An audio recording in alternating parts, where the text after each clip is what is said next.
Sir,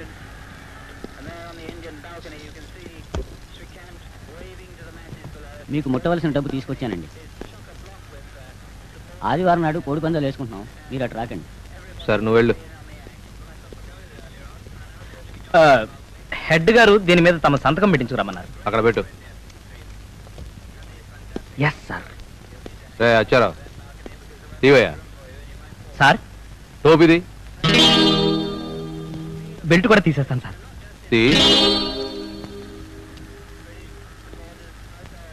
చూడు, అది భుజాన్ని వేసుకున్నట్టు ఆ రెండు కూడా భుజాన్ని వేసుకో.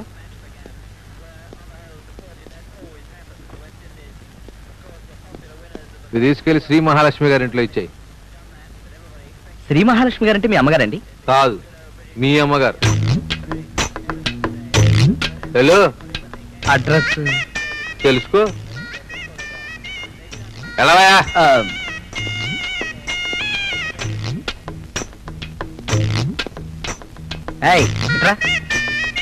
ఏంటండి? ఇక్కడ ఎస్ఐ గారి తాలూకా శ్రీ మహాలక్ష్మి గారి ఇల్లు ఎక్కడ? మంచి పనులో ఉంటే పిలిచావు కదయా. ఇదిగో బాబు, నువ్వు ఈ ఊరు పౌరుడేనా? అవునేంటి? ఎస్ఐ గారి తాలూకా శ్రీ మహాలక్ష్మి గారి ఇల్లు ఎక్కడ? అలా అడిగితే ఎవరో చెప్పరా? ఎస్ఐ కీపీలు ఎక్కడ అడిగితే చెప్తారు. నాకు తెలుసు, అయినా నేను చెప్పను. ఏంటో చేసేది పోలీస్ డ్రెస్, చేసేది చండాల పనులు.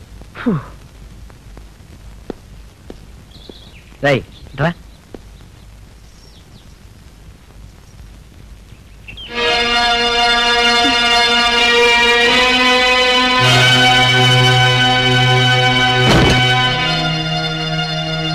లేమ్మా లే. మేమేం తప్పు చేయటం లేదు.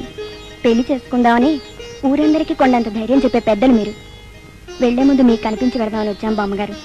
ఏంటోనమ్మా, నువ్వేమో లక్షాధికారి బిడ్డవి, ఈ కుర్రాడు బాబేమో మీ నాయనగారి దగ్గర గుమాస్తా.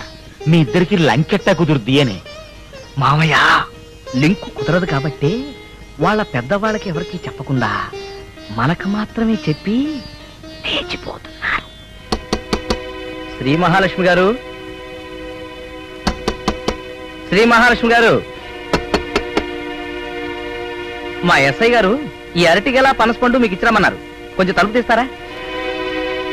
ఏమండి, మీరు ఇవి తీసుకోకపోతే మా ఎస్ఐ గారు నా ఉద్యోగానికి ఎసరెట్టేస్తారు. కొంచెం తలుపు తీయండి ప్లీజ్.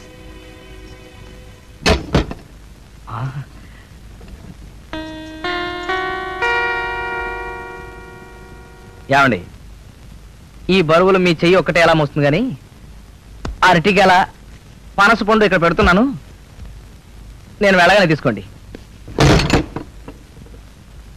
ఈవిడ అడ్రస్ అడిగితే ఊరంతా ఎందుకు ఉమ్మేశారో నాకేం అర్థం కాలేదు. బహుశా ఎస్ఐ గారిని చూసేమో. ఏ మాట కామాట చెప్పుకోవాలి, ఎస్ఐ గారిని చూస్తే నాకు అసహ్యమే. ఈవిడ నాకే మొహం చాటేసింది అంటే గ్యారంటీగా పతివ్రతే. థ్యాంక్స్. కీపుల్లో కూడా పతివ్రతలు ఎలా ఉంటారో, చెడిపోయి కూడా శీలాన్ని ఎలా కాపాడుకుంటారో బీటేస్ ఇన్వెస్టిగేట్ చేయాలి.